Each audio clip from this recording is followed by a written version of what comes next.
J'ai demandé à Dieu qu'il protège notre peuple et qu'il éclaire tous ses dirigeants. La masse qui nous attend demain, cette masse demande autre chose que le bien de vote aujourd'hui. C'est le pain, c'est le progrès. Il faut que nous puissions construire cette nation. Frantz Fanon ne disait-il pas que l'Afrique a la forme d'un revolver dont la gâchette est placée au Zaïre? Car la libération du Zaïre représente la possibilité pour tous les autres pays d'Afrique de pouvoir enfin se développer. En dépit de complots visant sa déstabilisation et sa balkanisation, la République démocratique du Congo demeure unie dans ses frontières de 1960.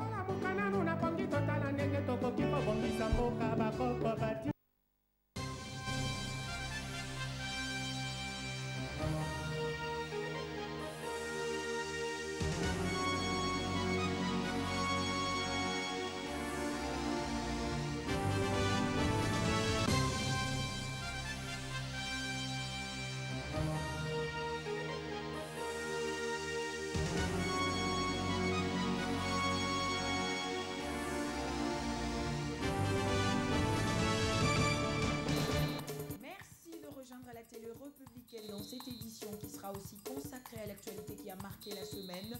Plus de 12 000 candidats autodidactes inscrits à l'examen d'État ont passé ce dimanche l'épreuve préliminaire de l'année scolaire 2012-2013 sur toute l'étendue du territoire national.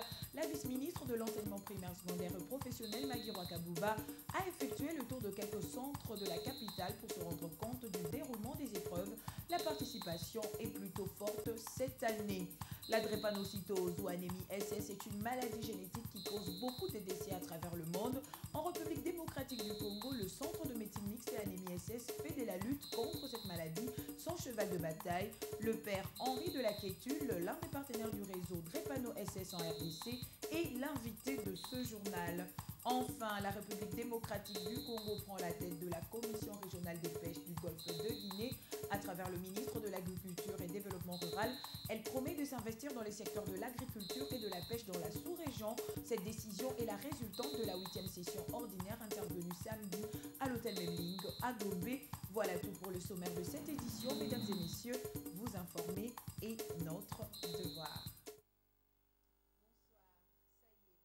Signature de l'accord cadre sur la paix, la sécurité ainsi que la coopération en République démocratique du Congo est intervenue ce dimanche dans la capitale éthiopienne au siège de l'Union africaine.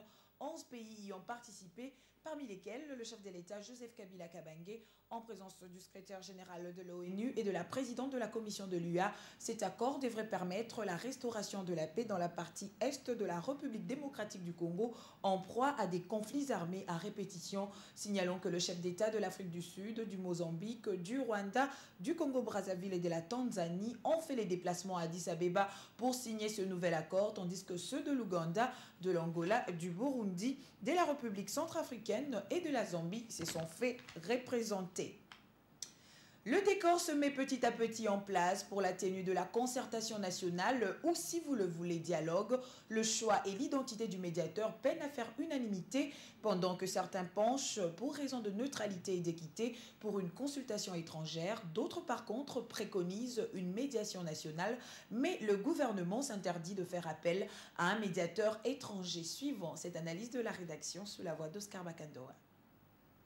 Pour lever tout équivoque, le gouvernement a donné de la voix.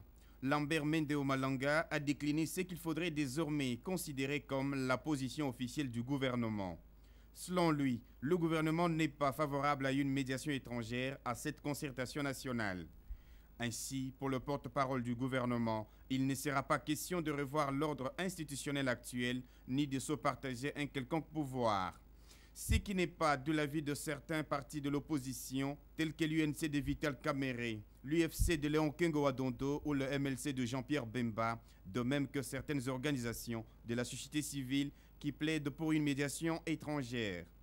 Contrairement à la position défendue par Lambert Mende, l'UFC souhaiterait que l'ordre du jour passe au peigne fin l'ensemble des problèmes.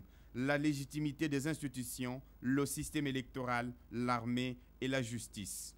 Autant que les autres partis politiques, l'UFC réclame que ce dialogue ait lieu au Congo-Brazzaville avec la facilitation du président Denis Sassou Nguesso.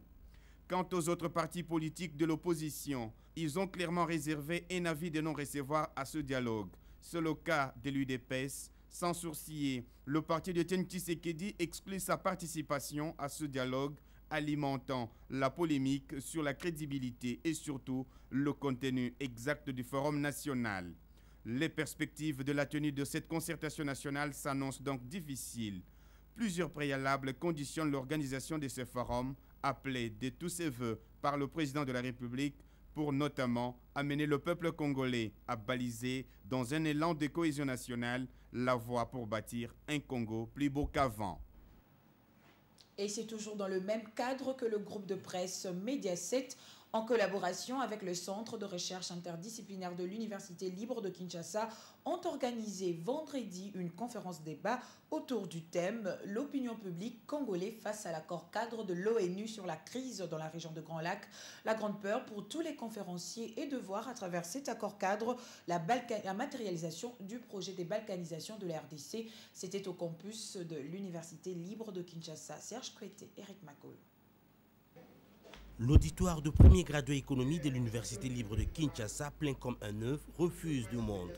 Venus de toutes les facultés, les étudiants assistent à cette grande conférence débat sur l'opinion publique congolaise face à l'accord cadre de l'ONU sur la crise dans la région des Grands Lacs. 5 intervenants ont planché sur la question.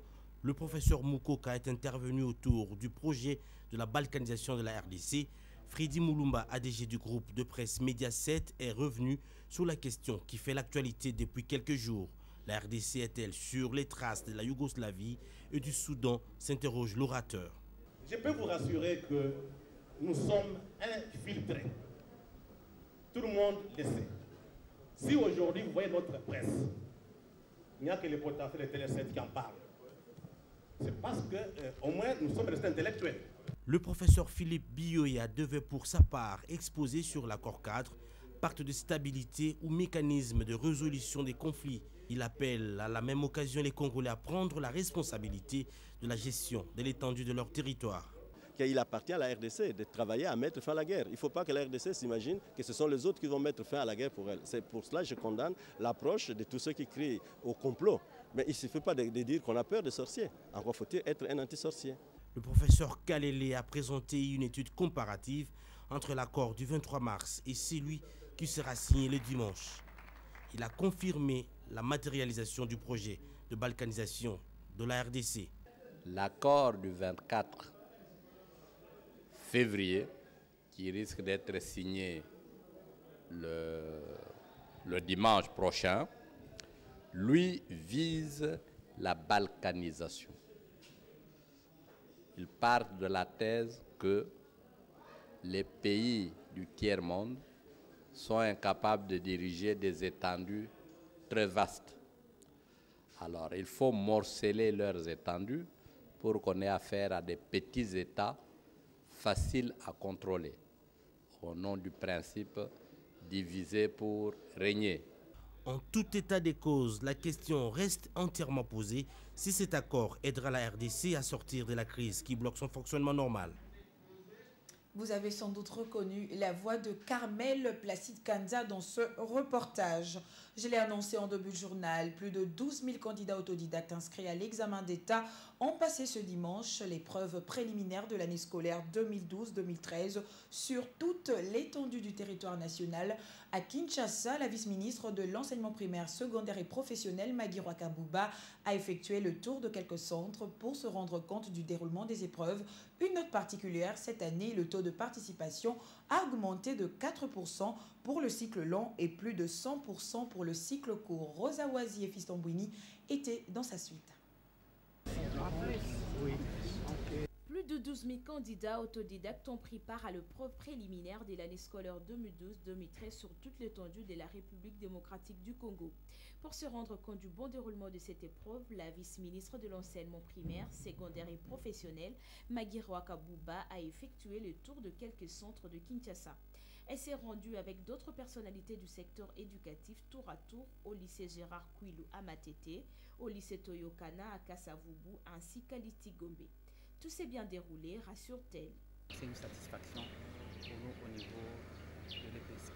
Même à l'Est, nous avons pris des dispositions pour que ça se passe dans les meilleures conditions. Ça veut dire que les élèves déplacés aussi présentent aujourd'hui ces épreuves. Il y a un accroissement pour les cycles longs de 4,8%, je crois. Et pour le cycle court, il y a 103,6% d'augmentation. Quelques autodidactes expliquent pourquoi ils ont choisi de s'inscrire pour passer cette épreuve. J'ai mes ambitions de continuer mes études, disons les études secondaires, universitaires, disons. Même pastorales aussi, c'est nécessaire. Ceux qui auront satisfait à cette épreuve seront qualifiés pour participer aux épreuves de l'examen d'État prévu au mois de juin prochain. Connaissez-vous la drépanocytose ou anémie SS? Comment vivre avec cette maladie? Prendre en charge les drépanocytaires et arriver à réduire si possible cette maladie, tels sont les objectifs que se sont fixés les centres CEMAS, connus sous le nom de Centre Mabanga à Yolo Kapela. Notre équipe de reportage a rencontré les docteurs Congo, un des médecins du centre qui explique l'origine de la drépanocytose ainsi que les mesures à prendre pour éviter sa propagation. Jemima Diane Mogo et Baby Malobo signent ce dossier. La drépanocytose, maladie du sang génétique, est à la base de plusieurs cas de décès dans le monde. Ici, au Centre de médecine mixte et anémie SS, communément appelé Centre Mabanga, spécialisé pour les drépanocytaires, l'accueil des malades est assuré. La drépanocytose, c'est une maladie génétique et aussi héréditaire qui touche l'hémoglobine. Ici, l'hémoglobine normale, c'est l'hémoglobine F à la naissance et quand on devient adulte, nous avons l'hémoglobine A. Mais il arrive que chez les enfants anémiques, il y a une substitution de l'acide glutamique par la valine à la 6e position. Ce qui fait que l'hémoglobine va perdre sa fonction normale et l'hémoglobine va devenir rigide, ce qui va amener des falsifications et donner des crises. Comment détecter cette maladie? Le docteur Congo Kapesa, médecin du centre, explique. L'anémique, il est maigre, il est filiforme, il a un thorax bombé et parfois même leurs yeux sont ictériques, donc les conjonctives bulbaires sont colorées en jaune, c'est ictérique, tout ça. On peut commencer par faire le test de MEL, qui est un test d'orientation, mais le diagnostic de certitude, il faut faire l'électrophorèse de l'hémoglobine, qui permet de mettre en évidence l'hémoglobine S. Le centre Mabanga prend en charge les drépanocytaires avec toutes les maladies qui y sont liées. Notre centre fonctionne dépend de l'État. La prise en charge de nos malades ici, quand le malade arrive, ils vont d'abord commencer par acheter la fiche.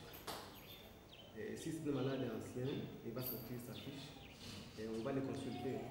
Alors par rapport à la clinique, on va voir si le malade là, il faut les retenir ou bien il faut les laisser partir.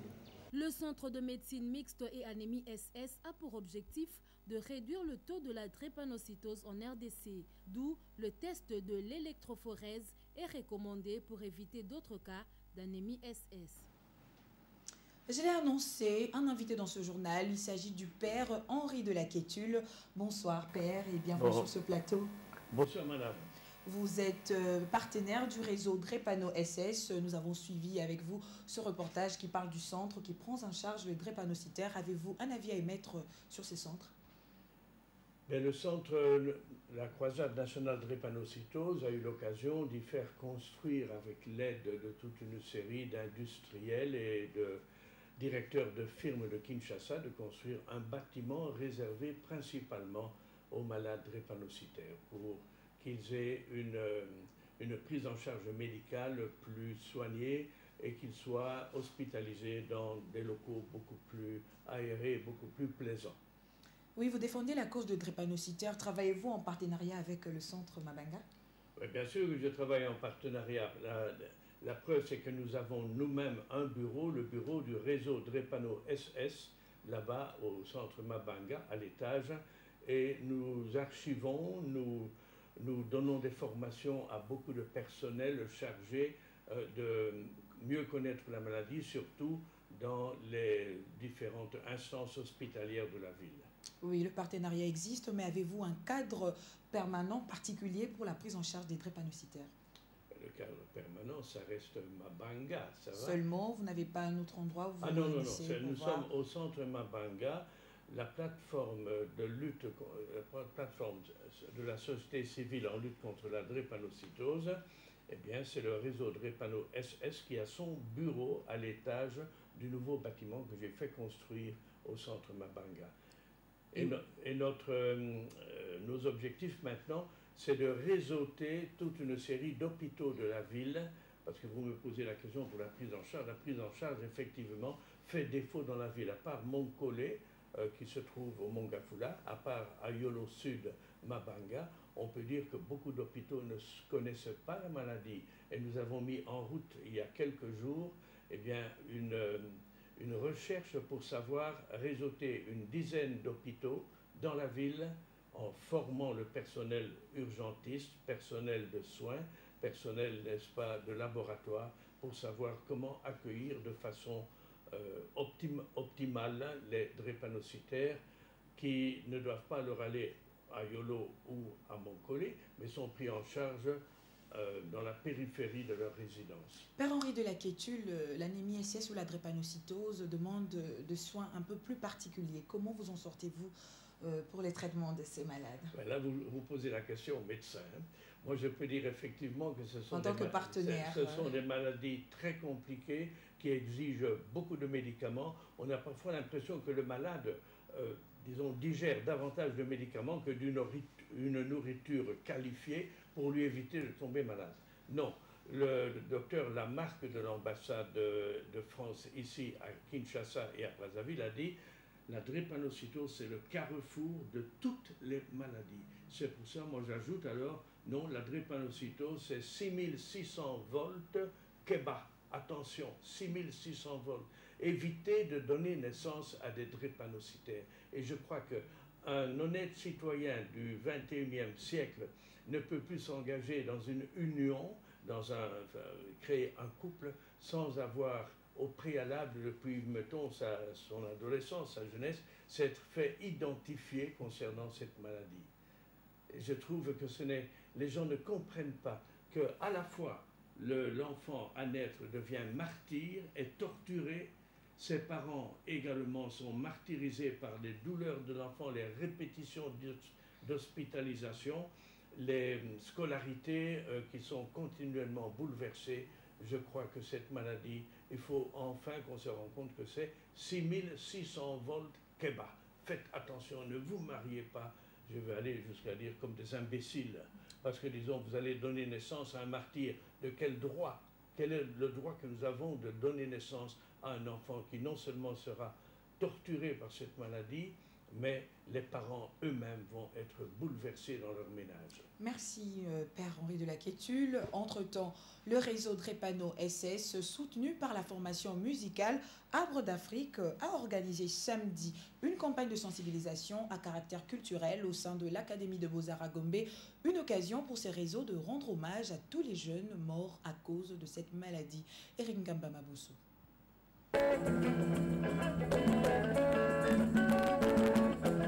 Placée sous le thème « Disons non à la drépanocytose », cette campagne de sensibilisation a permis aux membres de cette organisation et à tous les jeunes de comprendre la quintessence de cette activité culturelle. Dans leurs morceaux chantés, les musiciens de l'orchestre Arbre d'Afrique ont loué le courage de l'organisateur dans la sensibilisation contre cette anémie. L'opus tire l'attention des jeunes dans le choix des partenaires. Au nom de tous les artistes musiciens, Caspi Ndia lance un appel au gouvernement de la République de soutenir le projet du réseau Drepano SS. Le message étant lancé, tout Congolais doit désormais prendre conscience. Oui, Père Henri de la Quétule, avant de commenter le sens même de cette campagne de sensibilisation, est-ce que vous bénéficiez de l'aide du gouvernement ou de certains partenaires dans votre lutte?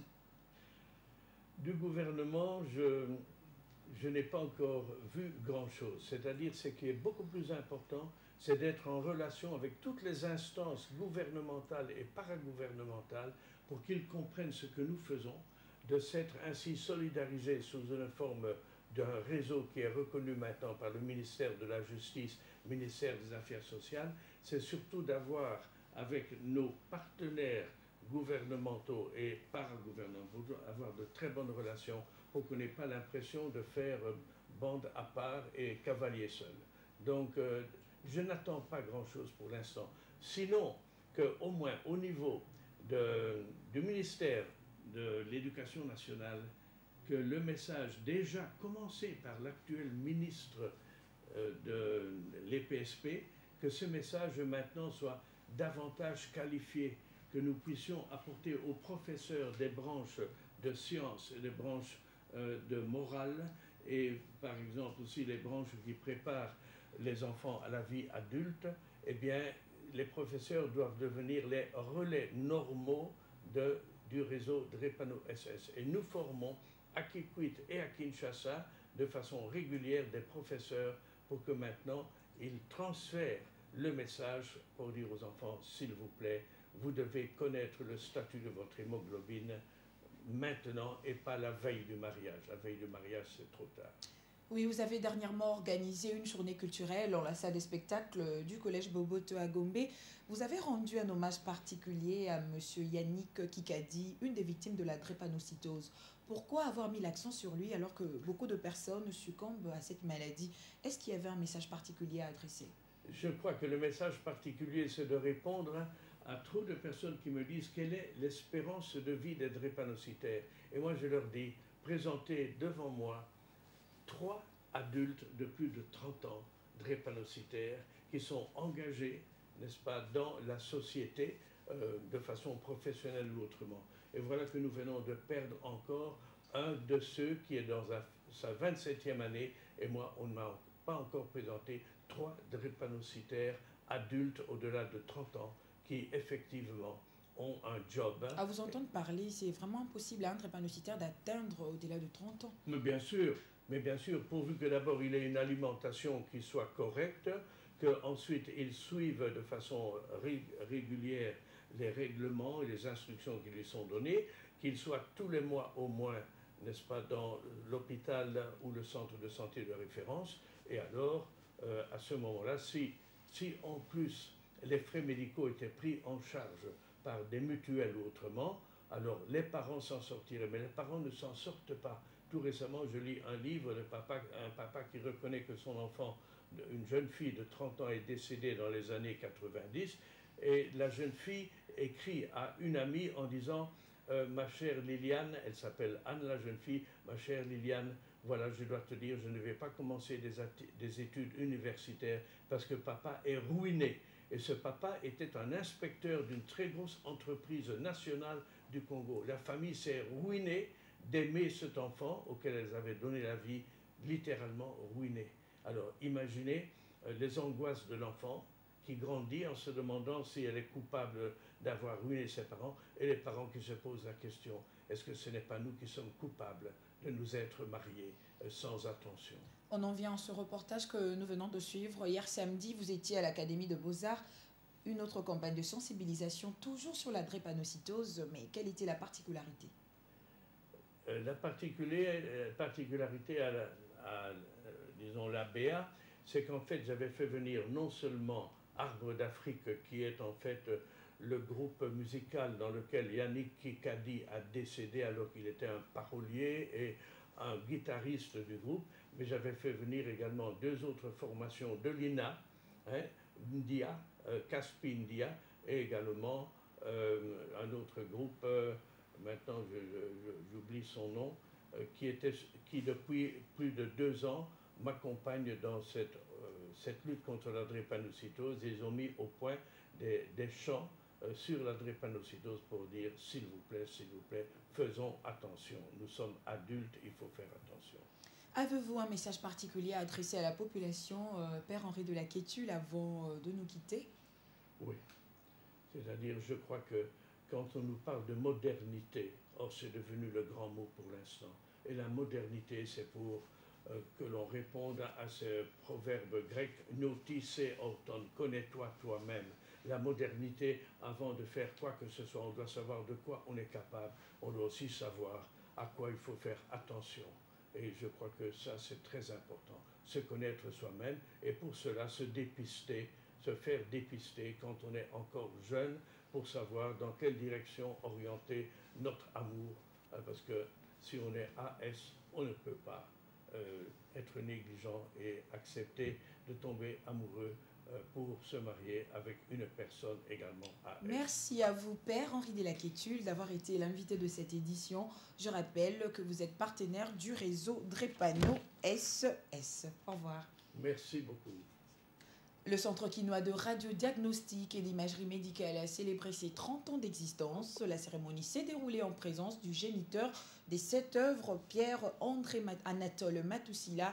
Ce dernier a demandé au corps médical et administratif d'œuvrer dans la concorde pour le développement de cette structure. Thierry Kassongo. Les hauts cadres, les agents administratifs, les médecins, techniciens des radiologies et des laboratoires de cette unité médicale étaient tous heureux de partager ensemble ces moments forts de leur vie professionnelle. Dr Pierre-Anatole Matoussila, initiateur de ce centre médical, a saisi cette occasion pour inviter son personnel à développer le leadership professionnel pour une bonne marche de cet établissement. Toujours faire l'effort pour garder le leadership par la qualité de son travail, par la qualité d'accueil, par la qualité de la propriété, pour continuer à garder ce leadership malgré l'environnement médical. C'est une bonne chose pour les malades, qu'il y ait beaucoup plus de centres perfectionnés dans notre pays.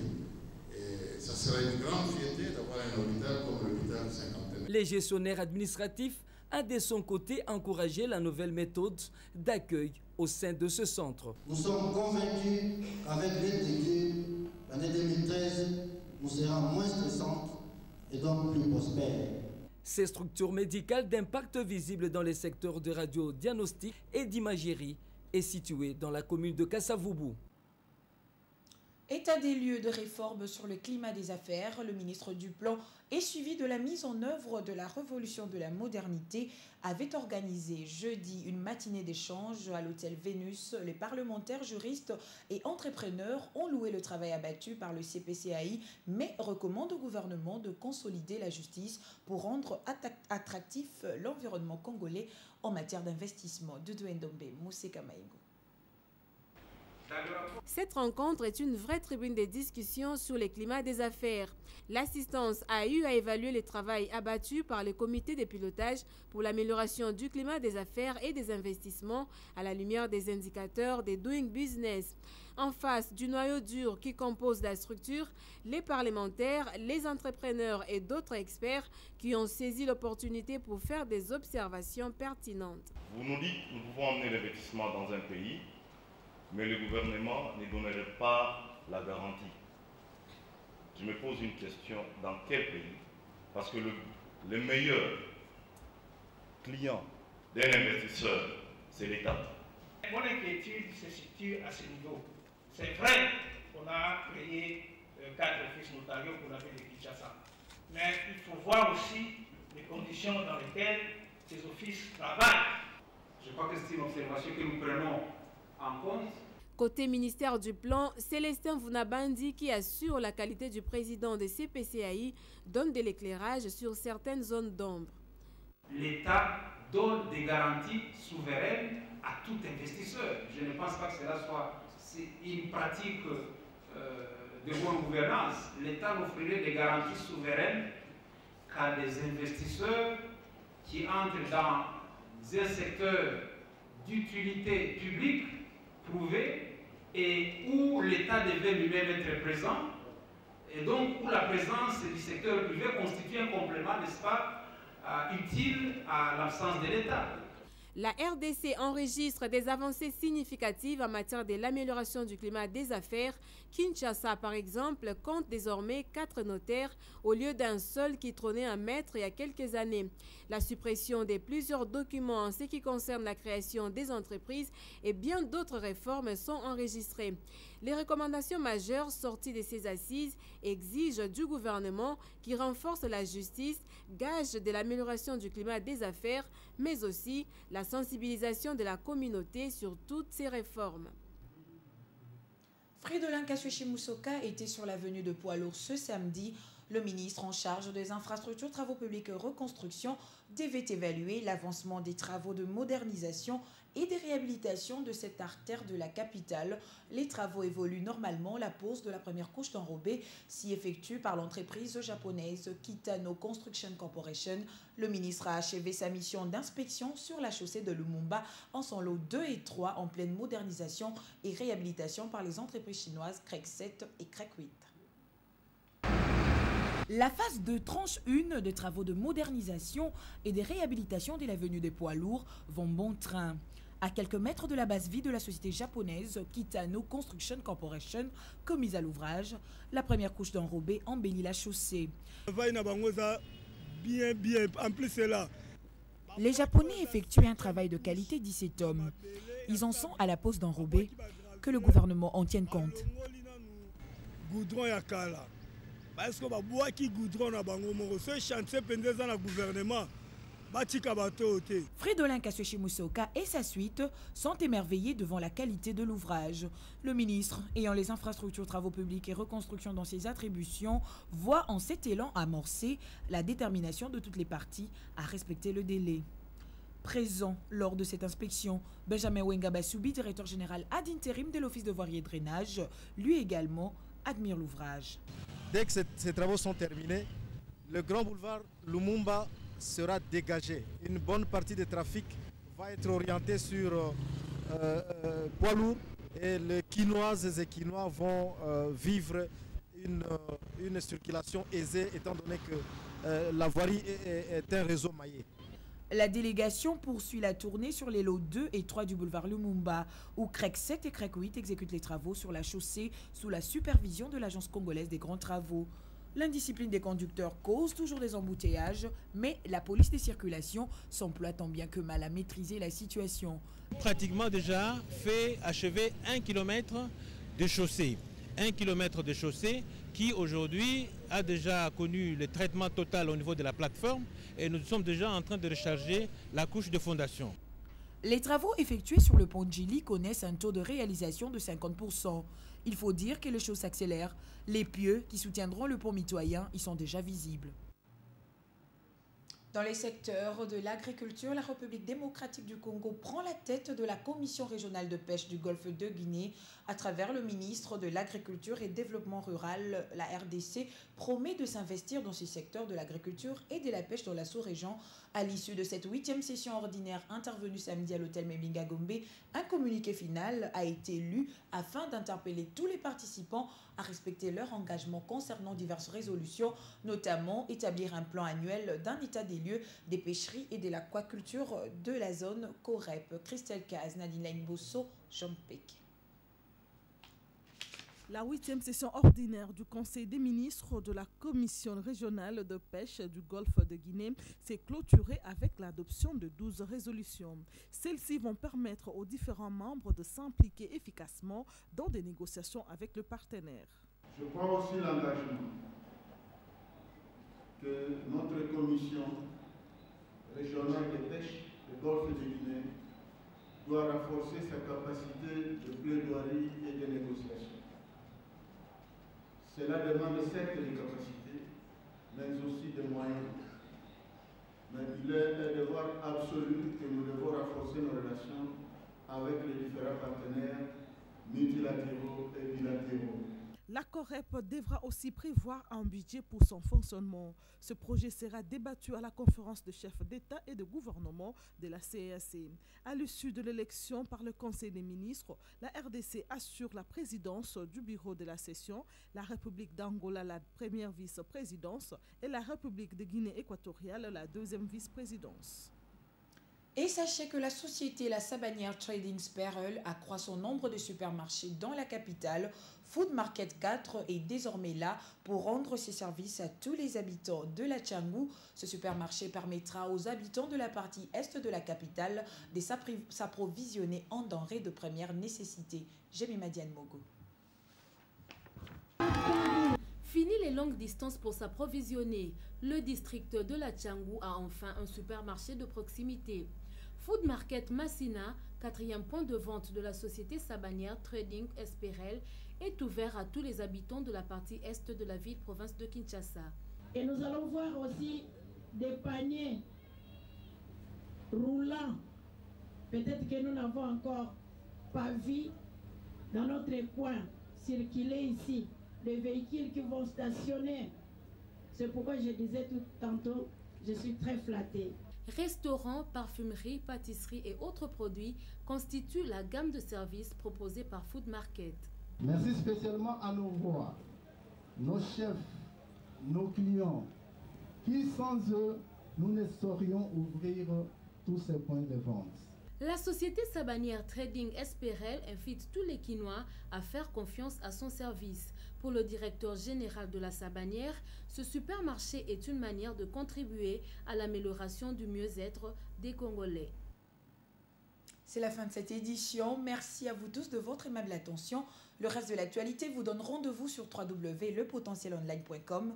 À 8h juste demain lundi, retrouvez Rosa Wazi pour une nouvelle session d'information. Bonne soirée chez vous.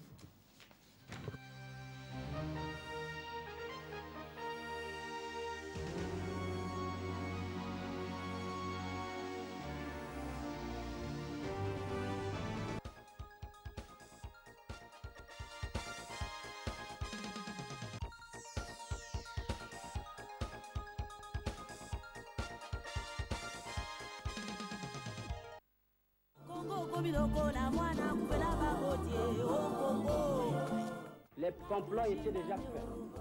Les plans étaient déjà établis. C'est d'imposer un gouvernement contre la volonté du peuple. La Belgique désire balkaniser ce pays. L'éclatement du Congo, c'est demain.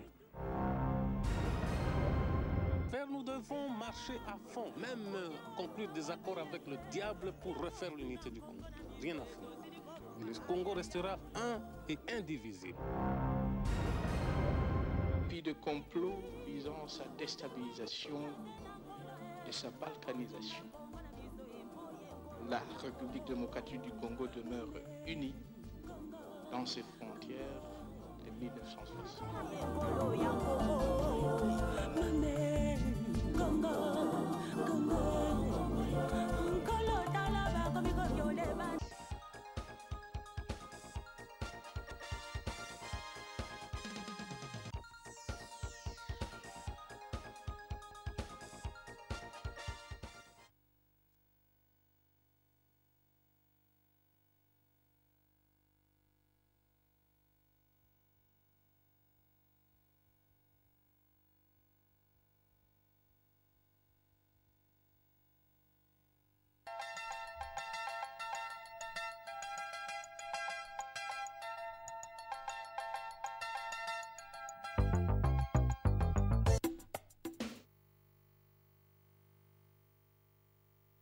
La bonne cuisine et les bons divertissements, le restaurant Gabriela est là pour vous satisfaire. Spécialisé en grillade, ce cadre propose des mets délicieux à vous couper le souffle. Le restaurant Gabriela vous offre un confort exceptionnel avec son service traiteur de qualité hautement professionnel. Vous avez le choix à faire entre la cuisine congolaise et étrangère, toujours selon votre préférence. Nos portes sont ouvertes tous les jours de 8h à 23h juste. Chaque dimanche, l'orchestre Césané la musique de Thierry Biawa est au rendez-vous pour égayer vos soirées lumineuses.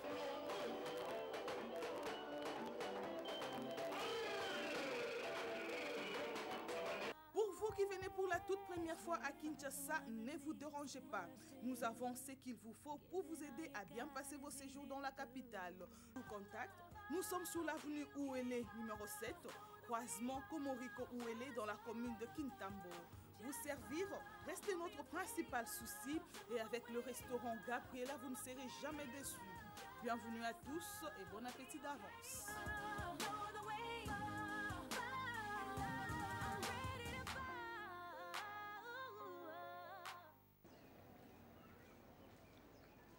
Et gars, viens me voir, viens.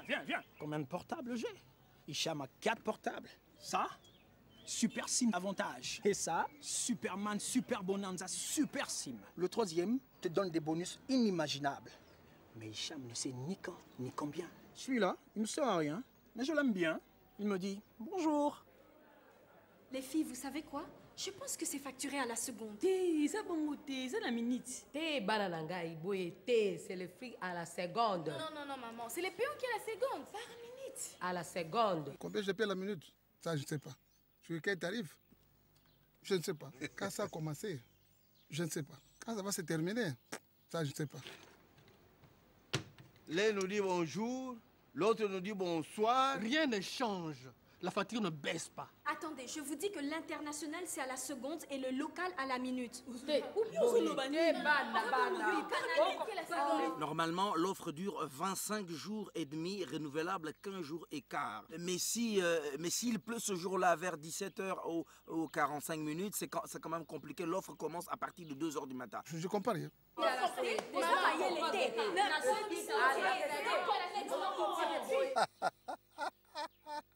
Nous, ce que nous voulons, c'est de la compétition. De la vraie compétition. Africell, le réseau du peuple. Et ça, mon frère, c'est comment Hicham traque toutes les offres et promotions. C'est Claudine, ma femme, qui a inventé ce système génial.